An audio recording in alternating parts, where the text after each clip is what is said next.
Football, sliced and diced, with Sedgemoor FM and Somerset FA. Welcome. No, we're good. I just wanted to let you know we're good.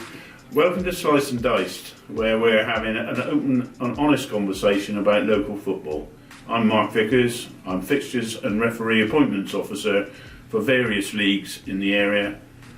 This is Neil Fellows from Sedgemoor FM and Paul Coltman from Somerset FA.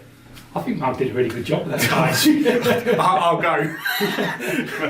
Hello, Mark. You good? How are you? I'm alright. Did you enjoy the walk up here and the stairs? Yeah, three stories of it. Yeah, lovely. Thank you. I didn't think I didn't want to ruin the surprise. I thought I'd let you wait and find out. You could have given me a warning, Paul. So we've got Mark here today, obviously as the Fixture and Referee Appointments Officer. Mark works for a number of leagues. Mark, just run us through what the leagues are. Well, I'm firstly is the Taunton and District Saturday Men's League, which play on Saturday afternoons. Then I'm part of the a duo really who do the appointments and fixtures for the Taunton Youth League. With a colleague, I take care of Sundays, the older age groups. He takes care of Saturdays and the younger age groups. And then I also look after Somerset Under 18 League, which is a county-wide league, and also the Somerset Girls League, which again is a county-wide league, so they're very much more spread than the other leagues. So it keeps me fairly busy one way or another. Yeah, and in addition to that, Mark's also chairman at Minehead Football Club, so a wealth of experience he brings to his role. We wanted to get you here to shed a bit of light on the struggles and the benefits and the positive as well, not just the negatives, of your role. I know, I work quite closely with you, that it's not easy. And you're setting the fixtures, you're appointing the referees, there's difficulties and troubles to go with that. But talk us through the process to start with, the process of fixtures. Right, okay. That does vary a bit from league to league because if I talk about the adult league first of all, which is the main league that I do fixtures on, it presents its own problems because naturally you would feel that we would just be able to put all the fixtures out there, they're there, and you would only alter them if there's a postponed game or whatever it happens to be. The problem that we have is because we're at the bottom of the food chain, really, we're the lowest league of all, our fixtures are very much dependent on the fixtures of the higher, so Western League, County League, etc., etc. But also on top of that, we've got something that's very successful in the Taunton Saturday League, is that all our 5 cup competitions are played in the evenings on a Wednesday and Friday night. Now, that's terrific because it makes sure that all 5 cup competitions get completed every year. It means that they don't get called off because they're on 4G, 3G surfaces, and it works really well. However, you don't know who's going to win the matches. So if you put all the fixtures out at the beginning of the season, every time 4 teams play on a Friday night, depending on who wins them, you're constantly having to change the fixtures. Same applies really with the County Cup. Now the County Cup's a terrific competition, county-wide, run by the FA, but all the other leagues are, let's say that the County Cups, whether they're youth or adult, all take priority over the local leagues. So you are constantly, particularly in the bad weather we've had for the last 5, 6 weeks. I was going to say the bad weather we've had, and that must shift things around right from December right through to February. It's been awful, Neil. I have to be honest. Not just because players want to play football, because that's all anyone wants to do, whether you're youth or adult. They just want to play football. But Saturday mornings and Sunday mornings have been all about postponing fixtures, reallocating referees. It's constant on a Saturday and Sunday morning, whereas normally by Thursday in the week before you'd have everything sorted and all would be nice. So fixtures can be a problem, but the cup competitions are terrific. We're the only league in Somerset that do that and play our cup games like that, and I believe we are the envy of the other leagues in the fact that we do it. But it does present problems. which means that clubs are constantly, and I understand why, nagging me for fixtures, which sometimes I don't know what they are.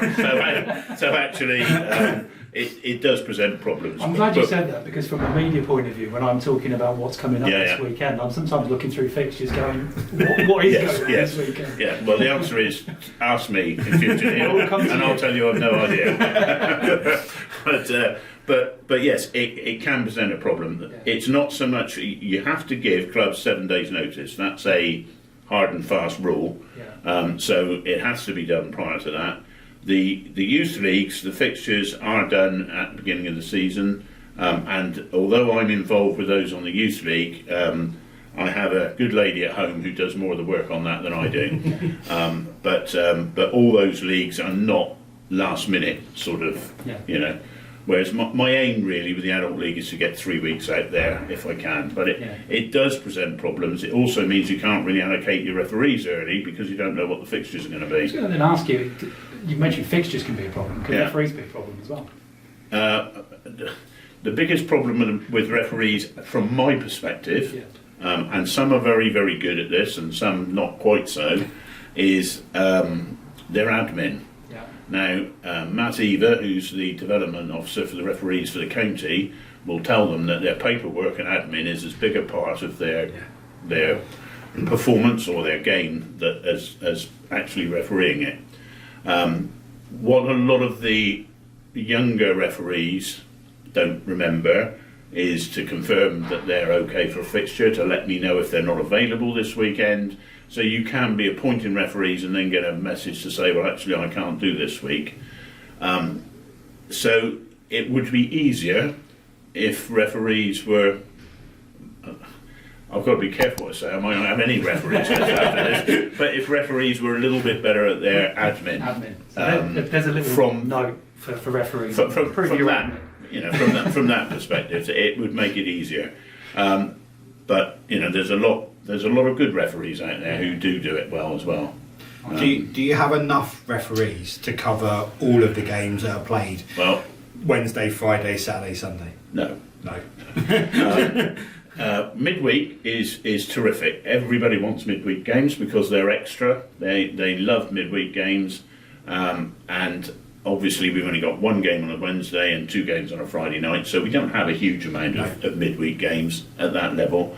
And all the clubs in the Taunton District League, not all, I've got to be careful what I say there, Middlesbrough and Minehead have now both got floodlights, so they could do games on their own pitch of an evening, but most of the clubs don't have, so the midweek games are really cup games. So they're covered fairly easily. I'd like to think some of it is down to hard work, but we're very lucky in local football in this area that I've got pretty well all the matches covered. Yeah. Now, that's not true county-wide. County-wide, we are desperately short of referees. There's a question actually come in from Gary, and Gary's asked, what can be done to encourage more quality referees into the game? More quality referees. Well, he did say quality there. Yeah. Well, that's difficult because some, I say I've got to be. These referees, if I said work for me, that's a little bit grandiose. They don't work for me as such, but I have a good relationship with them, so I've got to be careful how I put this. Yeah. But some referees are more experienced than others. Some referees are still refereeing in their 60s. Which is superb, because without them we won't have all the games covered. And but clearly they're not as mobile as they were when they were younger, so they may well still be very good referees, but if you're making decisions from the halfway line, sometimes that's where players, spectators will judge the referee rather than actually work out whether the decision was right. And some of these guys have got a huge amount of experience and inevitably will get 95% of their decisions right, but if they're making it from the halfway line, someone's going to turn around and say, well, how can he see what's going on there? So quality referees, we've got some good youngsters. There's undoubtedly good youngsters, but there aren't enough of them. I think there could be huge improvements in the way referees are developed, only in as much as a referee becomes qualified, They do their 6 games. They're a qualified referee. If they don't seek promotion at some stage in the future, they might never be looked at again by anyone who can help develop them until they're 50, 60. Yeah. So if they're in bad habits, those bad habits will continue. Now, I try and see them whenever I can, but it's not actually part of my remit to go drive around the countryside looking at referees, but we do try and develop them as best we can. But I think if there was anything I would like to see in place more, it would be a biannual, I don't know whether that would be the right period, of somebody, and Paul will love this, but I was going to say someone from the FA or organised by the FA, going out, more games, I think. Going out just to review the referees and see whether they are still up to doing the job, or whether they just need a little bit of encouragement in certain areas, and I think that would help develop them a little. But there's no quick and easy answer. This is, that then takes money.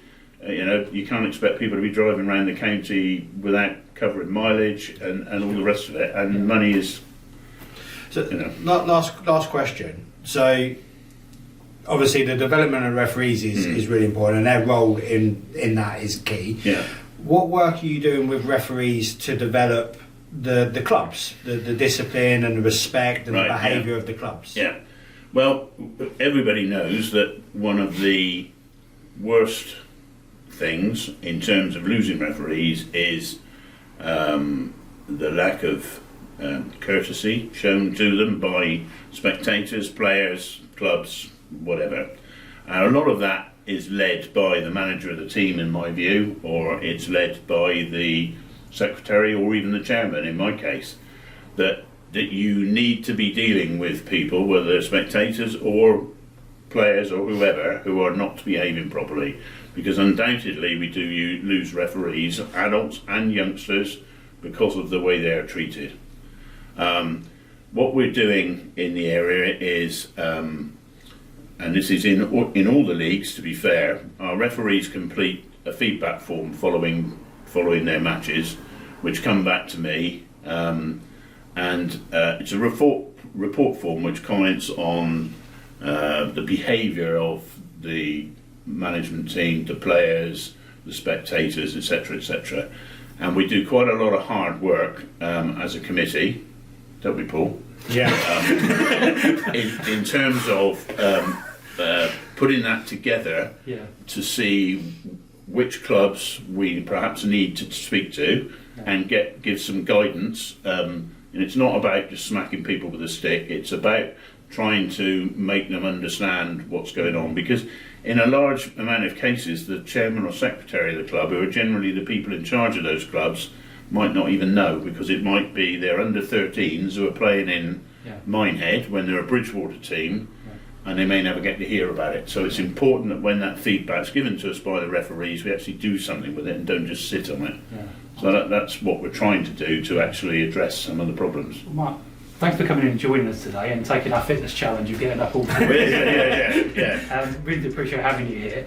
And thanks for watching the video as well. If you've watched this far, please would you put the words in the comments, game on, because obviously that's what it's all about with Mark.